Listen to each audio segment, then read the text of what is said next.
Today marks the unfortunate end of the Jadon Sancho career mode series. It's been quite a ride, to be honest, from Manchester United to Dortmund, where technically we didn't actually play for United in this career mode.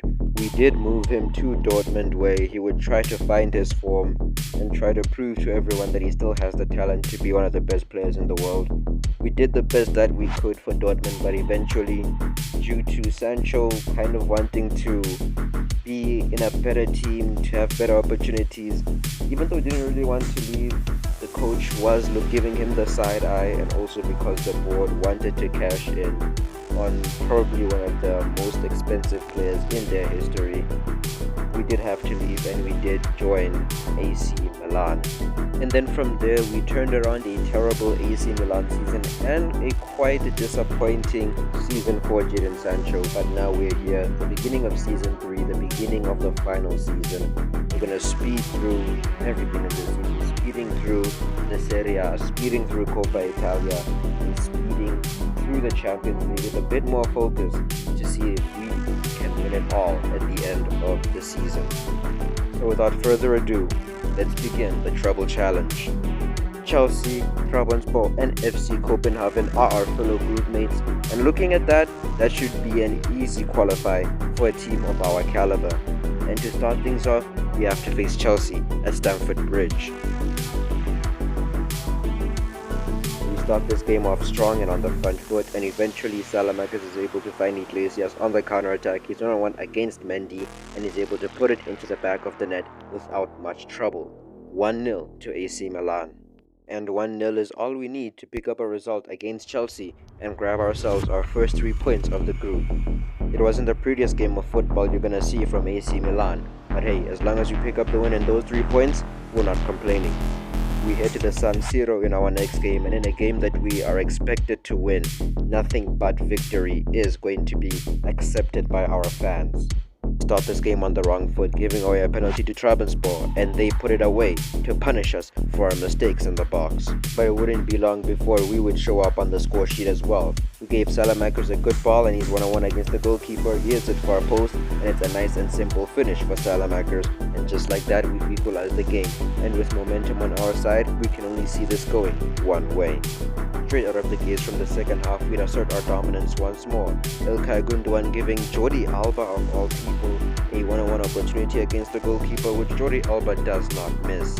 It's strange to see him in the striker position, but at the end of the day, as long as a goal goes in, we take it. Unfortunately, this wasn't the blowout that we were expecting, but once again, as long as we pick up all 3 points, we aren't complaining. For our next order of business in the Champions League, we go and fly to Denmark to face off against our next opponents, Copenhagen. 30 minutes into the match and we've already broken their defense. I give one to Iglesias. He's 1-on-1 against the goalkeeper, and he's not missing his 1-on-1 opportunities this season. Whether it's in the Champions League or the league, he doesn't miss, and he puts us ahead 1-0 for AC Milan.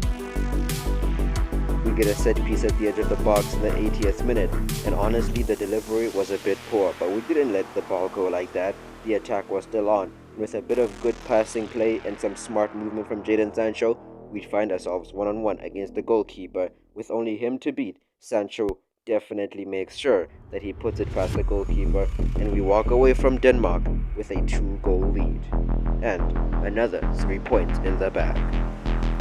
We take a bit of a pit stop from all that European and domestic football that we've been playing. The domestic football that you haven't been seeing in this episode, but that's besides the point. Because there is one thing that has come to my attention. We have reached the overall rating of 95. This means that we are the highest rated player in the game, or joint highest rated player in the game with you know who.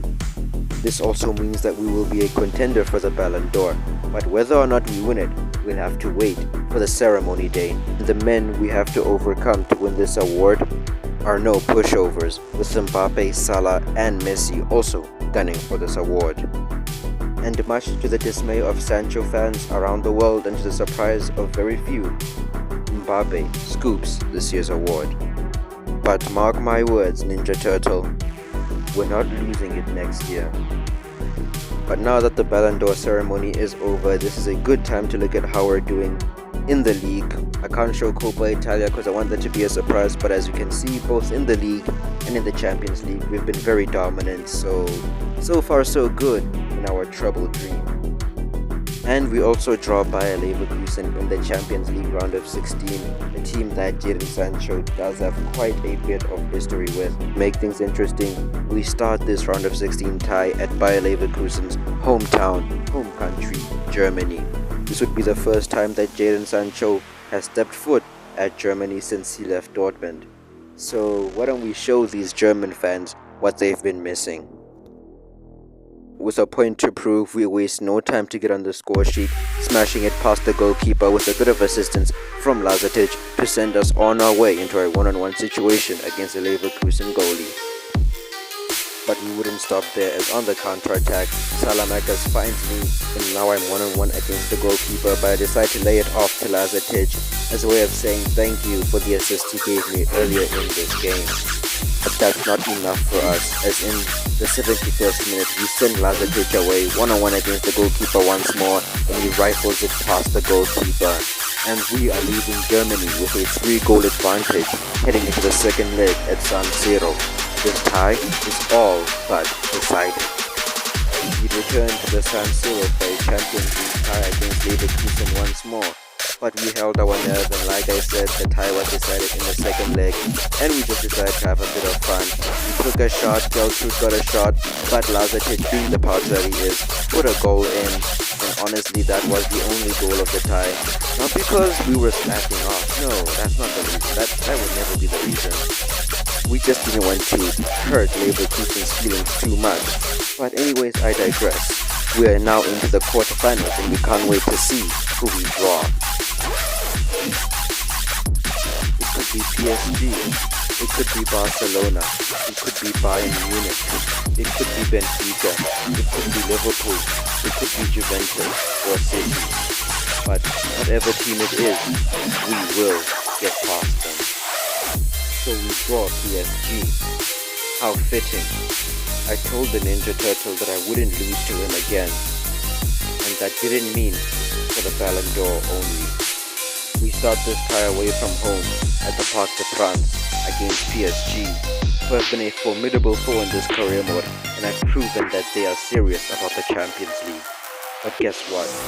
So are we. We are determined to get that treble, and no one is going to stand in our way. PSG did put up a fight in this one, because they are just like us, they have a point to prove.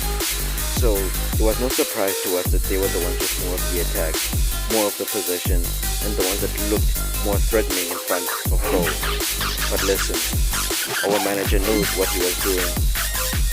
Our goal was not to win this game, no. Our real game plan was just to get into their heads, lull them into a false sense of security to think that it's going to be easy pickings when they get to us at the San Siro.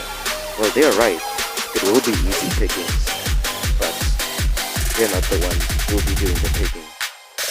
Now we're back in Italy, back at the San Siro, back in front of our home fans. We will not disappoint them. We know what we did at the Parc des Princes. We did it for a reason. And now we're gonna go out there and win this tie and book our place into the final four. Much like the last game, PSG were the ones on the front foot more often than not. With a strong attack like theirs, it's expected, but our defense is sturdy. There's a reason why we're basically undefeated in Serie A. We have a good defense, and there's a reason why we are always coming away with 1-0 wins. Not because we're lucky, no. Because we are clinical in front of goal, we take advantage of our chances. And with Ilkay Gundogan in front of goal, our captain, one of the most composed players in the world, no surprise that he puts it into the back of the net. And we would run rampant too. A bit of communication errors in the back causes them to concede a penalty. And I think we all know what happens when Jadon Sancho takes a penalty. I don't remember the last time he's missed a penalty for AC Milan or even Dortmund. PSG would continue fighting, but their efforts would prove to be futile, as the referee would blow the whistle before they could muster even a single threatening attack on our goal. AC Milan asserts their dominance as a European powerhouse, and I assert my dominance as the best player in the world, even if Mbappe has that Ballon d'Or. and our opponent would be decided just a few moments later. We would be facing off against Juventus.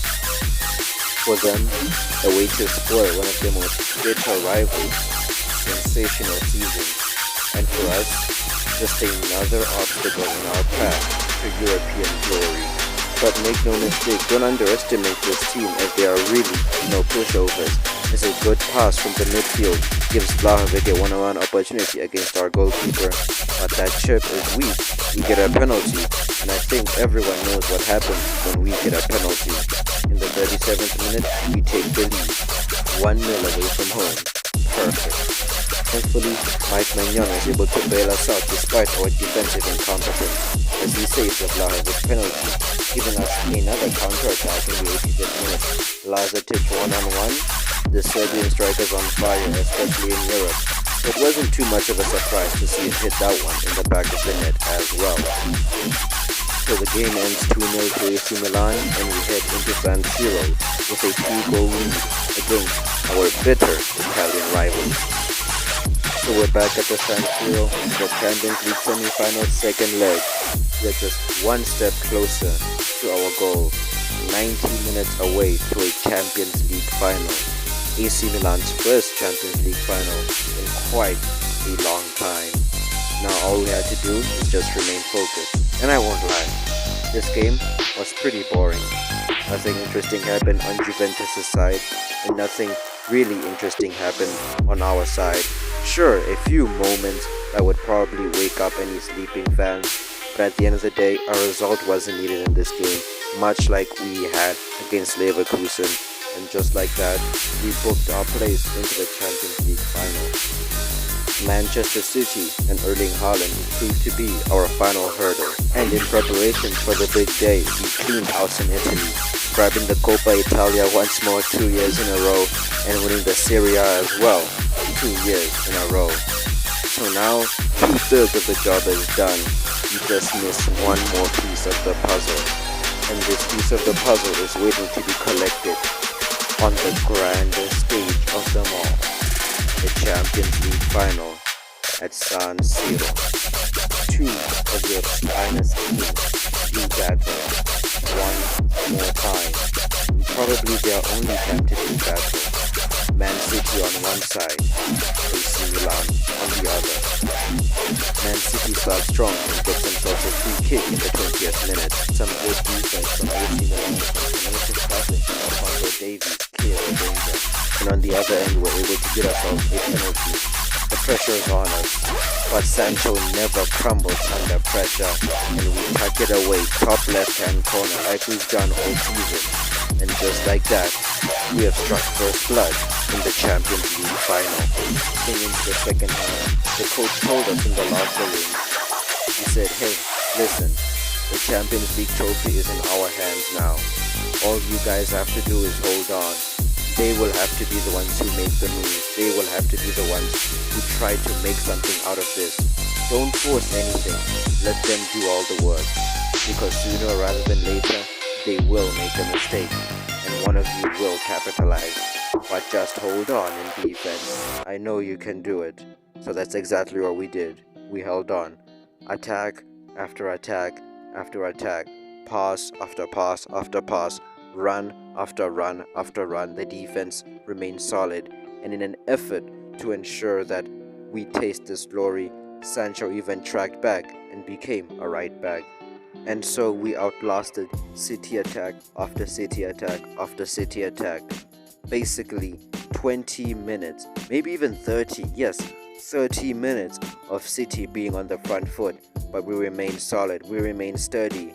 And eventually, that mistake came, and Lazatic was on the attack, turning his markers and putting it past Ederson to get himself that Champions League moment and seal the affair for AC Milan.